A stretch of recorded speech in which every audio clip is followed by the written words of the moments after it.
Soyez les bienvenus dans notre journal de la semaine. Les titres. Un incendie s'est produit cette semaine au quartier Kabalaya. Nous sommes précisément à Hamdalaya, dans la commune de Ratouma. Bilan, plusieurs magasins et ses contenus sont partis en fumée. Nous parlons également de l'autonomisation des filles et femmes. Cette semaine, notre équipe de reporters est allée rencontrer un maître couturier qui forme actuellement une centaine de filles et femmes. C'est tout pour les titres. Bonsoir. En prélude de la commémoration des massacres du Kambouaro, les victimes et enfants de victimes ont tenu une conférence de presse cette semaine. L'objectif était de rappeler au peuple de Guinée les crimes commis sous le premier régime. Compte rendu Yves Claver-Collier. C'est devant un parterre de journalistes que les conférenciers ont d'abord rappelé l'histoire de la Guinée sous le régime de Sékou Touré. Pour Abdoulaye Conté, un des enfants des victimes de Kambouaro, l'année 1954 fut celle d'une véritable chasse aux sorcières menée contre ceux que le premier Guinéen percevait comme ennemis de l'intérieur. Durant les années précédant l'indépendance, nous avons connu des soubresauts dans notre pays. Ce que nous avons appelé les premières violences politiques en Guinée. Les premières violences politiques en Guinée, c'est important de le savoir, les plus violentes interviennent en 1954. On a eu les plus grandes violences en Guinée. Durant les années précédant l'indépendance, les violences politiques ont toujours émaillé les différentes élections dans notre pays. Elles opposaient principalement le parti, le PDG, qui était le Rassemblement démocratique africain, qui était le PDG qui était dans le RDA, créé le 14 mai 1947 à Bamako et dirigé par Sékou Touré, et le bloc africain de Guinée, le BAG, que tout le monde a entendu parler de Barry Diawadou, et de Koumandian Keïta, fondé en 1954, et la démocratie socialiste de Barry III. Vous allez voir, c'est très important de vous rappeler ces noms parce que ce sont une bonne partie de ces personnes qui ont été exécutées plus tard. Par ailleurs, Amadou Baïdi Habib Tal tire à boulet rouge sur les nouvelles autorités dans la non-évolution de ce dossier. L'objectif de cette conférence de presse, c'est de lever un coin de voile sur des pages sombres de notre histoire qui sont méconnues par la plupart des jeunes de la nouvelle génération.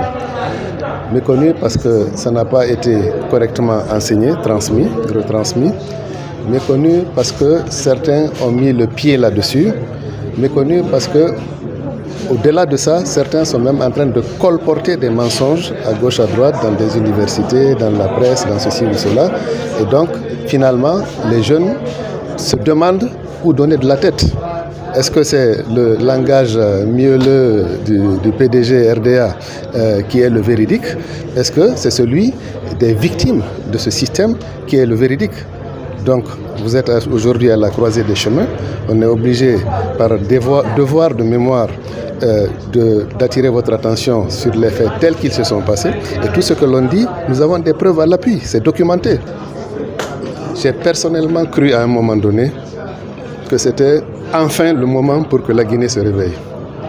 J'y ai cru profondément, j'ai eu la faiblesse d'y croire profondément, je le reconnais. Et au vu des actes qui sont posés, notamment l'aéroport, dont on donne le nom à un personnage aussi controversé que Sékou Touré. Je l'ai dit une fois à certains de vos collègues, on aurait pu donner ce nom à l'Almami Samori Touré. Je n'ai pas de problème à ça.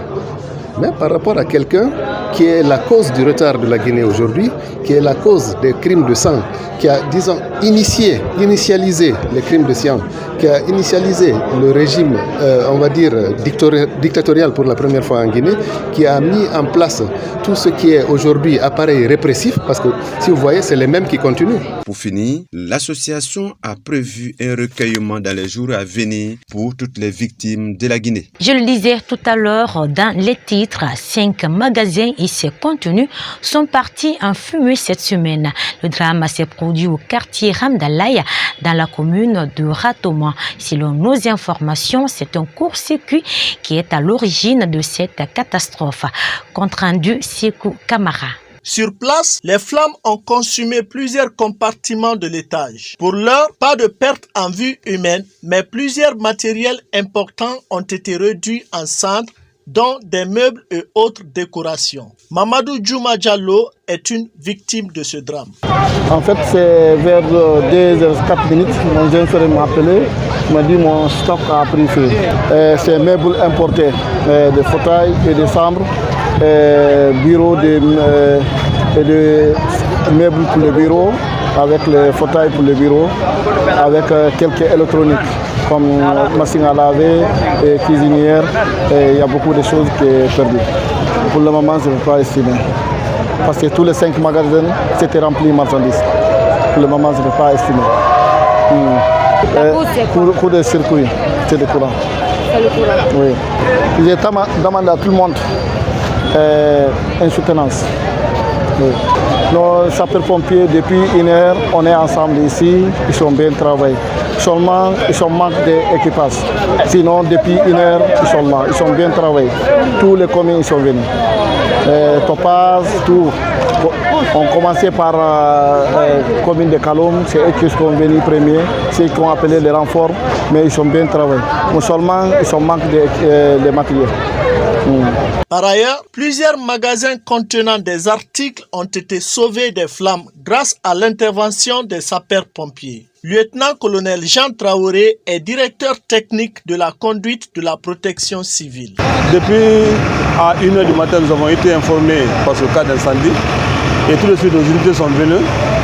Et de 1h du matin jusqu'à maintenant là, si nous sommes maintenant là vers 15h et quelques, les unités sont en train de bombarder le feu sans cesse. Et jusqu'à présent, la situation n'est pas encore maîtrisée. Généralement, la population nous accuse d'être en retard. Et pourtant, le retard, je dirais que le pompier ne vient pas en retard. Quel qu'on appelle retard, lorsque vous vous donnez rendez-vous, c'est en ce moment-là qu'on vient en retard. Mais si le rendez-vous n'est pas donné, on n'a pas été informé à temps qu'il y aura l'incendie, l'information vient en retard, il faut forcément que nous venions en retard. Nous sommes très loin. Avec nos différentes unités, il y a une unité qui quitte jusqu'à Kaloum. Il y a d'autres unités qui sont vers les Matoto, Kakbeling, Nongo. Donc avec des embouteillages, ce n'est pas facile. Lorsqu'on vous appelle, il faut passer d'un endroit à un autre. Vraiment les embouteillages, vous-même vous connaissez la situation de la capitale. Donc c'est ce qui fait que nous venons généralement en retard. Mais là, ce n'est pas la faute du pompier, mais plutôt c'est la faute de l'appelant. Si l'information vient en retard, il faut forcément que le service vienne en retard. Notre numéro vert, c'est le numéro 18. Et sur le plan national, avec tous les opérateurs, dès que vous tapez sur le moment, c'est nous qui prenons. Mais attention, il y a les enfants aussi qui jouent avec. Et même les âgés, ils prennent ça là comme un jouet et ils appellent pour manquer de respect aux gens. Sinon, c'est un numéro qui est opérationnel 24 heures sur 24. Pendant que nous quittions les lieux, les sapeurs-pompiers s'activaient toujours pour arriver au bout des flammes. Promouvoir l'autonomisation des femmes et jeunes filles dans le but de faciliter leur insertion rapide à la vie socio-économique est une préoccupation non seulement du gouvernement mais aussi de certains particuliers. C'est dans cette optique que notre rédaction a rencontré un maître couturier dans un atelier de la place. Reportage. Dans le but de contribuer au développement et à la formation de certaines jeunes filles qui ont abandonné les études très tôt, certains maîtres couturiers s'occupent de ces filles à travers le métier de la couture. Dans cet atelier où l'on trouve de nombreuses jeunes filles qui apprennent la couture, leur maître couturier nous explique le début de sa carrière. Bon, pour venir jusque-là, je peux dire d'abord que c'est quelque chose que j'ai pensé depuis à l'apprentissage. Je vois déjà nos sœurs qui sont là, qui sont en train de promener sur la rue, qui n'est pas de métier. Et j'avais suivi la formation à Conakry ici. Donc après ça, moi aussi j'ai eu l'idée vraiment de faire créer le centre Alliance Couture pour former les jeunes filles. Poursuivant, ce maître formateur évoque les difficultés qu'il rencontre. Regardez là où nous sommes d'abord. On a d'abord le problème de local. Ça nous ça nous préoccupe beaucoup, local. Et après ça, les instruments qu'on travaille. Les instruments principaux, c'est les machines. Les enfants sont là, ils veulent travailler. Ils veulent suivre la formation. Ils ont l'amour de suivre la formation. Mais ils n'ont pas de moyens de payer les machines. Ils n'ont pas de moyens d'avoir les instruments de travail. Donc on a beaucoup de problèmes ici, beaucoup surtout local et les machines. On n'a pas de machines et on n'a pas local là où regrouper les jeunes filles là. Cependant, il lance un appel à l'endroit des autres filles de prendre leur avenir en main tout en apprenant un métier. Bon, le message d'abord, surtout aux jeunes filles d'abord, de leur dire de venir dans les centres de formation apprendre le métier. Aujourd'hui, le mariage est devenu le contrat. Si tu fais rien, l'homme ne veut pas de toi. Et si tu veux garantir votre mariage, il faut avoir l'avenir. L'avenir, c'est le métier. Donc, je les appelle de laisser tout. C'est-à-dire, allez-y dans les bars, ou bien faire les choses, c'est-à-dire promener sur la rue comme ça, là, ça, c'est pas nécessaire. Mais quand tu as le métier, c'est-à-dire, tu peux t'aider toi-même et tu peux aider ton mari et tu peux aider tes enfants, même tes parents encore. Au niveau de l'autorité, je les appelle de venir au secours des jeunes filles. Parce qu'aujourd'hui, les jeunes filles souffrent beaucoup. Il faut rappeler que malgré de nombreuses sensibilisations pour l'autonomisation des femmes en Guinée, il reste d'abord du chemin à faire. Voilà, mesdames et messieurs, c'est la fin de ce journal de la semaine. Grand merci à vous de l'avoir suivi. Grand merci également à Yves Claver Collier pour la réalisation. Allez, prenez soin de vous. Au revoir.